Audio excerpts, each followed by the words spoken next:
Welcome back into the Cowboys Report. I am Tom Downey. A little bit of draft sampling for you guys today. ESPN Matt Miller dropping a new 2026 NFL mock draft. The Cowboys have 2 picks. It's ESPN. I did want to discuss this at least a little bit, even though we're not going to go full draft coverage yet.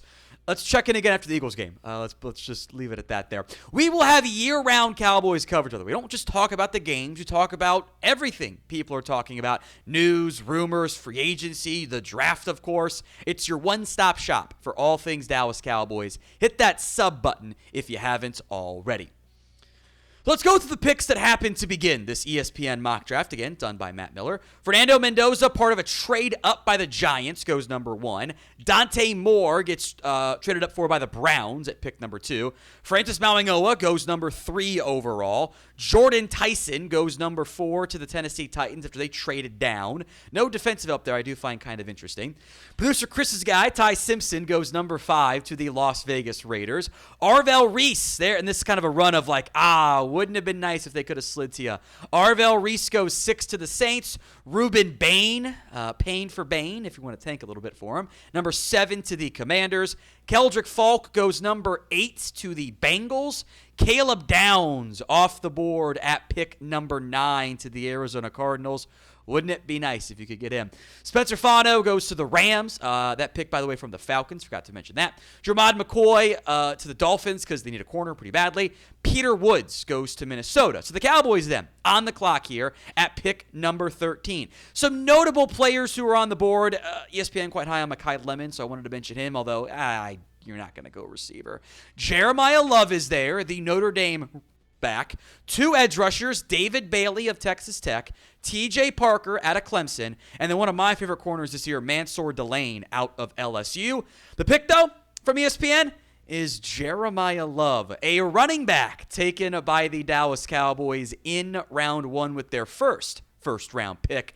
We'll break this down for you, the argument from Matt Miller, and just some thoughts I have on the prospect and the fit, which matters oh so much. Would you draft Jeremiyah Love if this is how the board played out? Would you take him at number 13 overall? Why for yes and for no? Go vote at the pinned comment of today's show. Here's what Matt Miller argued. It is unlikely that Love will still be available at this pick come April, but we've seen teams pass on elite running backs because of positional value. I think Love is one of the 3 best players in the class and a running back prospect on par with Bijan Robinson or Saquon Barkley. Love would be a dream come true for the Cowboys, whose number 1 running back, Javonte, set to be a free agent. A true home run threat at 6'2", 214. Love has ripped off TD runs of 98 and 94 yards in back-to-back seasons. His elite patience and burst are ideal for his own scheme, plus he has the all-around ability to boost the Cowboys' loaded passing attack. I'm a huge fan of Jeremiyah Love, the prospect. I not top 3 for me right now. We'll see how it plays out as the year continues to move along, but he'll be in the top 5. I do think the Bijan Robinson comparison is a pretty decent one, where we had that long conversation. He was never going to make it to you in round 1. I don't know if Love gets to you depending on where you end up drafting in the end. This is you're taking the best player on your board. I mean, his numbers this year have essentially already surpassed his numbers last year in 6 fewer games. He is one of the most explosive prospects in this year's class. He's dynamic. Did anyone see that spin move that he laid on against Pitt? That was incredible. Also, I love that C.J. Carr was in the background, hand up as if it was going to be a score before the spin move even happened there. Jeremiyah Love, though, is a luxury pick for a Cowboys team that is going to need edge help most likely. Might need linebacker help. Will probably need safety help. Will probably need cornerback help. It's a blend of, do you take the best player available? If you do bring back Javonte Williams, which I would be very much in favor of, I don't know if you could justify the 13th overall pick given the lack of other pieces the Cowboys have on defense. Awesome player. Can the Cowboys afford to spend a first-round pick there? I am not so sure. Today's show is made possible by Turtle Beach. As you can see, I am rocking my Turtle Beach headset. My wife does not care about gaming, doesn't know anything about it, but even she knows Turtle Beach is the best. And you guys can get 10% off your entire order at turtlebeach.com/chat with promo code chat. We all have the one friend whose headset is bad, it clips out, it dies, whatever it is at the worst possible time, or it sounds terrible, that is not an issue with Turtle Beach's Stealth 700 headset. An insane 80-hour battery life with quick charge, by the way, so you rarely actually have to think about charging it. It also offers dual wireless transmitter, so you could connect seamlessly between your consoles and PC, or tie it to your phone and listen to music while you game as well.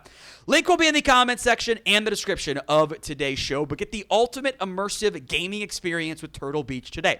For a limited time, head to turtlebeach.com/chat and use code CHAT for 10% off your entire order. That's 10% off your entire order at turtlebeach.com/chat with promo code CHAT. Don't delay. Get the perfect gift now, and happy holidays from Turtle Beach. Let's jump to the Cowboys' other first-round pick here. Some notable round one picks in between. David Bailey, which I probably just would have done that because I think he's an awesome pass rusher over Jeremiyah Love. He goes one pick later to the Ravens. Mekhi Lemon, another first-round pick for Carolina, is insane, but whatever. Wide receiver. TJ Parker to the Lions. Offensive tackle Caleb Lomu out of Utah goes 20. Mansour Delane goes number 21. Couple defensive tackles. Cowboys not going to go that route at pick 22, 23. At 24, Matt Miller has the Cowboys selecting Damon Wilson II, the Georgia transfer, now at Missouri, an edge rusher, which we all know is very much a significant area of need. I have thoughts on this one, though. So, before we get into it, what is your one-word reaction to this mock draft pick of Damon Wilson? Let me know in the comment section of today's show. First, the pros, the pitch from Damon Wilson. A prized recruit in the transfer portal, Wilson arrived at Missouri after leaving Georgia. He has posted 7 sacks and a pick this year, while impressing with first-step quickness and use of length at 6'4", 250. Wilson reminds me of James Pierce Jr. in his athletic profile and is posting the stats to back up that comparison. Dallas can use a player like Wilson off it to trade away Micah Parsons and rebuilding the interior defensive line by trading for defensive tackles Quinnen Williams and Kenny Clark. I don't mind Damon Wilson as a prospect. Plenty of upside there. I would actually argue, I think Dane Brugger would agree with me based on where he has Zion Young ranked versus Damon Wilson. I think you have the wrong Missouri edge in your mock draft. I think Zion Young is better. I think he offers you more as a player. Damon Wilson does have more sacks this year with 7. All the other numbers favor Zion Young. Significantly better run stopping because Wilson is a little bit undersized. Zion has some insanity to him, which makes it fun. TFL's been better. Forced fumbles, he's been better. Zion Young was, I think, 32 on Dane's latest NFL draft big board. Damon Wilson was not included, and it's not like it's recent run that's getting Damon Wilson up there for Matt. Like, he hasn't had a sack in a couple of games now. Not that that matters too much, but, is worth mentioning. I think Zion Young would have been a better fit. I also think there's another edge who would have been an even better option for the Cowboys. We'll get to that in a second. But overall, Jeremiyah Love and Damon Wilson, Jeremiyah Love and Damon Wilson. Got what I would have done mixed in there. That was the Cowboys mock draft pick. So grade it for me. The ESPN mock draft. A, B, C, D, or F. Couple notable prospects who were indeed on the board I want to mention. Caden Proctor, if you wanted to go offensive lineman. I do get some Evan Neal vibes. Is worth mentioning. Cassius Howell wasn't in Matt Miller's mock draft. I get that. The arm length is going to be a turnoff for teams. It might be a turnoff for Dallas, but he's really good. At some point, I think we get a little bit too caught up in the measurables and, just take the good football player. And that's Cassius Howell to a T. C.J. Allen, if you want to get a linebacker, was there. He was taken. Also, Anthony Hill went in round 1 in this mock draft. Couple notable corners. Colton Hood was still there. Avion Terrell, I actually like that fit for the Cowboys. Depends on what we see from Kalen Carson and Savone Revel down the stretch of the season, but did want to make note of that. Brandon Cisse was not on my list, 4 weeks ago. I know Mel Kiper had him on there. He's seemingly been a nice little pre-draft riser. I would have taken Allen, Terrell, Howell. Heck, I don't really want to go tackle in round 1, but it's the Cowboys. They'd probably take Proctor. I would have taken those guys over Damon Wilson. Not that he's bad. I don't think that's the right investment level for this Cowboys team as we currently sit. And I think that was a bit of a reach there.